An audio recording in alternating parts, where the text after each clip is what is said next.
Let's talk about flock cameras, because I don't think enough people are. I don't think enough people are aware of what's truly going on.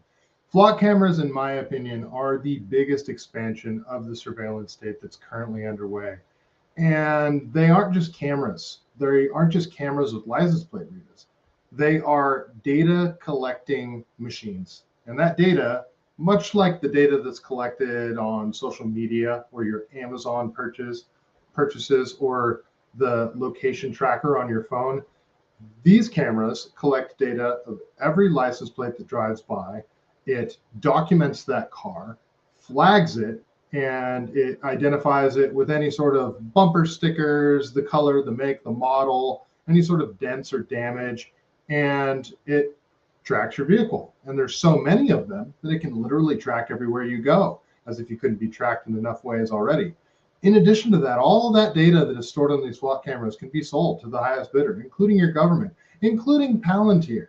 And we'll get into that. But this gentleman, Kyle, has been flagged by flock cameras, and he gets pulled over every time he gets in his vehicle and drives around town, and he doesn't know what to do about it. So let's talk about that really quick, because this is an insane dystopian situation that we are getting ourselves into. And I don't like it. I don't like it at all. So let's watch this clip here.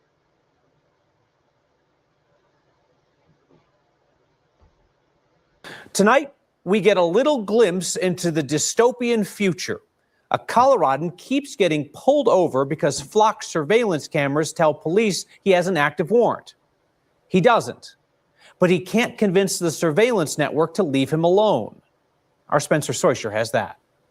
Over here, they zipped out of nowhere and immediately got behind me with the lights flashing. There was no crime committed. No, I don't have a warrant. But Kyle Dosman is getting used to sitting in his car. I don't think this warrant has been on this car for very long. And answering questions. I continually am getting pulled over. I can't really use my truck in any fashion. Kyle made sure his dash cam was recording yesterday after Cherry Hills Village police officers pulled him over near the same area Saturday. Hello. Oh, we got you last week. Yeah. For the warrant. Oh. I was driving through here yesterday, and I got pulled over again. It was actually by the same officer. You need my license? So, like, think about this for a minute. The flock cameras are in direct communication with the local police department. And now that police department has it in their system that this guy has a warrant for his arrest. And he doesn't know how to get out of the system. He doesn't have a warrant for his arrest, but the flock's cameras say he does. It's locked in, and there's no way for him to get out of it. Could that happen with any other sort of scenario? This guy's wanted for murder. This is essentially swatting a guy digitally. You know, when you want to send the cops to somebody's house and you tell them he's holding hostages or something like that, the SWAT team shows up, and that could potentially get someone killed. Well, what if flock cameras flag someone, and it's like Minority Report. It's like future crime, where they deem you guilty of something that you're not guilty of, and then there could be a large response that could put you in danger. These flock cameras are insane on so many different levels. No. Okay. I remember you, man. Okay. The Cherry Hills Village police say the Gilpin County Sheriff has a warrant out with Kyle's plate, and it was put on a flock camera hot list. Everywhere in the state, every time I pass a camera, they get alerts in their car that I'm in the area. The flock cameras did alert to his license plate being associated to a warrant. Cherry Hills Village Police Chief Jason Lyon says when anyone with a warrant passes one of their flock cameras, they get an alert, but that Kyle doesn't actually have a warrant. Nobody should be stopped when there's no legitimate law enforcement purpose for that. Kyle has called both the Gilpin County courts and sheriff's office to get off the list, but they've told him he needs to know who the warrant is for, which nobody can tell him. Yeah, all I know is I'm in the system now, and there's really no easy way to get out of the system once you're in it. So he continues to drive around, fearing when he's going to be stopped for questions again. I don't know. Does this guy have a lawsuit on his hands? Because this is harassment. He didn't do anything wrong, and now he's being harassed on a daily basis because he's been flagged by the flock cameras. This is insane. Know what this guy did to get a warrant, so I don't really know what the police response is going to be. The chief said Cherry Hills has now taken Kyle off its flock hot list, but he can't remove Kyle from everyone else's. He believes the issue is because of a 0 in Kyle's license plate number. In Colorado, license plates have both O's and zeros. And sometimes when law enforcement communicates with the DMV about a warrant, they put in a warrant for both versions, the plate with an O and then the version with a 0 as well. So it's just an oopsies. What happens when there's a bigger oopsies and someone gets shot? Why is it this dude's problem to get it fixed? And like, what's he supposed to do? So I just heard back from the Gilpin County Sheriff that somehow this is actually a Colorado State Patrol warrant mismarked through the courts as Gilpin, as this guy keeps calling Gilpin to try to get any information. Gilpin told me they reached out to the court and CSP to get this fixed. I've been on the phone with CSP the last couple of minutes, got to them late, not their fault. We don't know. Tell you what, They're working on it. It's confusing. It's also a little bit creepy. I'll just say, Spencer Swisher, thank you.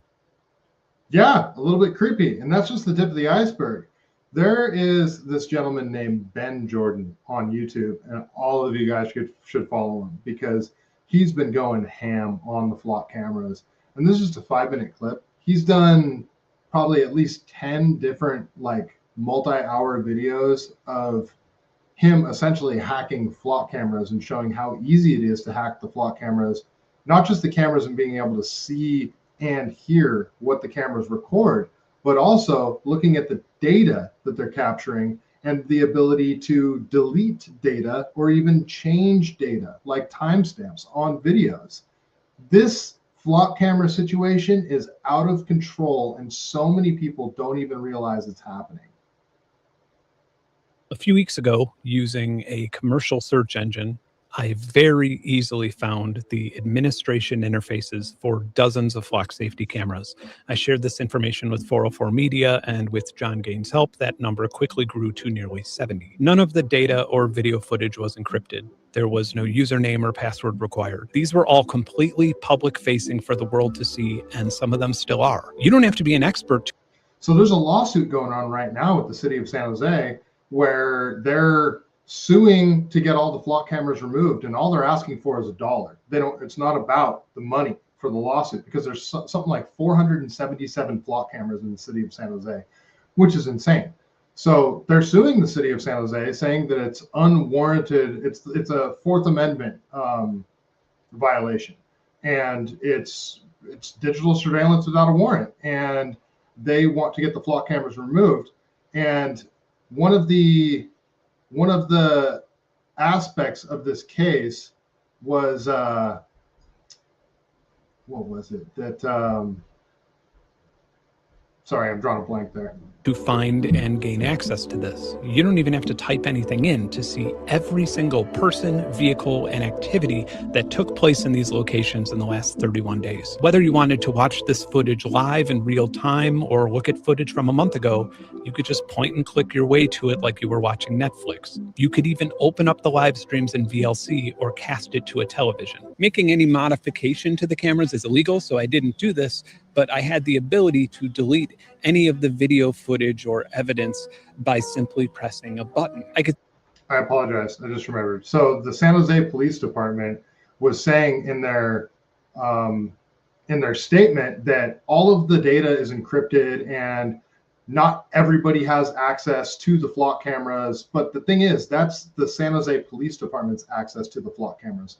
The company that deployed the flock cameras, that created the flock cameras, they're the ones that have access to all this. So he's not going through the interface that the police departments use. He's going directly to the flock camera and just acquiring all the data with no encryption, no password protection whatsoever. He's just in, and he can get all the data. See the paths where all of the evidence files were located on the file system, and I could see their hashes and signatures. Some of the devices we saw were the familiar-looking Falcon cameras that you see all over the country, but the majority of these were Flock's new Condor cameras, which are designed to detect and track people. They're PTZ cameras, meaning pan, tilt, zoom, and they quite literally use AI to zoom in and follow you around whether you're a person of interest or not. In just the time that it took to count and verify these vulnerabilities, I saw a family in North Carolina load their infant and a bunch of merchandise in a Lowe's parking lot. And I suppose one could cross-reference their license plate with the Park Mobile data breach and find out exactly where the garage is that will store these new fancy tools. I watched a man leave his house in the morning in New York. I watched a woman jogging alone on a forest trail in Georgia. So again, it's not just about the surveillance footage, it's about the data and how this data can be cross-referenced with other data. So timestamps, the video, all the data that the flock camera records, now combine that with her cell phone data, all the data that is available for sale, that these different devices, applications, credit card purchases, all this stuff is collected and sold to the highest bidder, and you can plug it into a program like Palantir's Gotham program, and it can create a profile on you. It is pre-crime. Like, I don't think people are truly grasping the dangers of the ever-growing surveillance state and how you are going to have zero privacy, zero, in the coming years. This trail had multiple cameras, and I could watch a man rollerblade and then take a break to watch rollerblading videos on his phone. How? Because the camera's AI automatically zoomed in on it. Just like it zoomed in on a couple arguing at a street market in Atlanta. So what? They're still anonymous, right? No, they're not. Within 2 minutes of open source intelligence using a commercial facial recognition engine, I found out that one of them just finished medical school and the other is dealing with chronic irritable bowel syndrome. The couple also just had a baby last year and they have a pretty concerning debt to income ratio. So this guy is just a private tech savvy engineer, and he's able to use all of these different systems to cross-reference data and find out everything he wants to about individual people because of flock cameras and other facial recognition software that's out there. Think about what intelligence agencies or law enforcement agencies can do. Also know that they drove over 45 minutes from their address in the suburbs to attend church in Atlanta that morning, and then they checked out this market and bought a sweater. I watched a law enforcement officer in ambulance escort a man having a mental health crisis in Iowa. I know this because the Cedar Rapids Police Department maintains a public database of every single emergency call in the city, as well as daily arrest reports with individuals' names, addresses, ages, and genders. Listen, I know that I'm being creepy right now. Just saying these words out loud nauseates me. But I'm trying to show you just a fraction of the information that anyone in the world with access to a commercial search engine has had regarding anyone who attended this market or walked on this trail in the last 31 days. And it gets worse. Here's an exposed flock safety camera permanently pointed at a playground near the Bay Area in California. So that's my neck of the woods. There was also one either inside or just outside of a gymnastics studio for kids. So there's already been like cops that have been stalking women. Just, it's sort of insane the amount of surveillance tools that are available to the average Joe that the CIA would have drooled over back in the 60s. Openly and publicly broadcasting both live and archived video footage of young children playing unattended. So think about what a child predator can do with that information, especially if it's the same kid that goes to that same park at the same time every day, learning that kid's behaviors, learning that kid's parents' behaviors, finding out when they're vulnerable. This stuff is dangerous, and people aren't understanding the gravity of the situation. Again, just saying this stuff out loud feels so incredibly wrong. But for me personally, the most impactful moment while validating these vulnerabilities was this.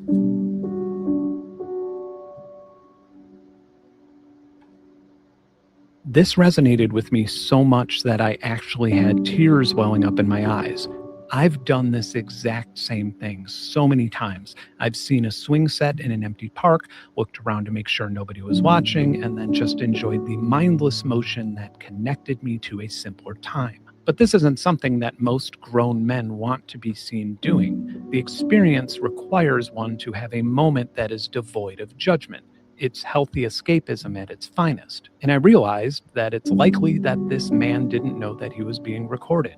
and he probably wouldn't have done this if he had. This is a classic example of the Hawthorne effect, which is a change in an individual's behavior or choices when they know that they're being observed. Surveillance manufacturers love to talk about this effect when it deters crime. After all, someone isn't as likely to break into a car that's parked near a camera. But what they don't talk about is how it deters escapism. People are less likely to sing or dance or practice an accent or a cartwheel when they know that they're being watched. But escapism is often required for a lot of things. For example, when you learn an instrument or practice a skill for the first time, or even practicing line delivery for a YouTube video. The footage of the man swinging was powerful to me because it made me realize exactly why I have such a visceral objection to mass surveillance. It imposes on our right to find our own identities without judgment. And as someone whose identity and success is owed to ample amounts of escapism, this is a hill that I am willing to die on. So you guys see what he's getting at there with the escapism thing, talking about, you know, how people won't, if people know that they're constantly under 24/7 surveillance, they're not going to behave in the same way. And it's going to take part of your life away. The things that you would ordinarily do, like something as simple as you're having a bad day and you see a swing and you just want to unplug and not think about anything and just go sit on a swing as a grown-ass man. You know, like his point is that it's not exactly something a grown-ass man wants to be seen doing, but the park's empty, nobody's watching. He's just going to go swing on the swing because it's going to make him feel better. Would he have done that if he knew that he was being watched? Maybe not. And there's a lot of other things like that. Just walking down the street, singing a song that you are embarrassed to admit that you like, you know, like things that you just won't do anymore because you know you're under constant surveillance. And then there's guys like John Kerry who that's the exact point. That's the exact reason that he wants to have a surveillance state, because people are going to be on their best behavior. So let's go over this clip of John Kerry at the World Economic Forum. And it's disturbing what this guy says. So here, we'll play this clip really quick. Just listen to what John Kerry says about people being on their best behavior. And I think the dislike of and anguish over social media is just growing and growing and growing. And it's part of our problem, particularly in democracies, in terms of building consensus around any issue. It's really hard to govern today. You can't, there's no, the referees we used to have to determine what's a fact and what isn't a fact have kind of, been eviscerated to a certain degree. And you hear that? He wants there to be an authoritative figure that determines what information you have access to. They want to say what's true and what's false. And people go and that people self-select where they go for their news or for their information. And then you just get into a vicious cycle. So it's really, really hard, much harder to build consensus today than at any time in the 45, 50 years I've been involved in this. And there's a lot of discussion now about how you curb those entities in order to guarantee that you're going to have, some accountability on facts, et cetera.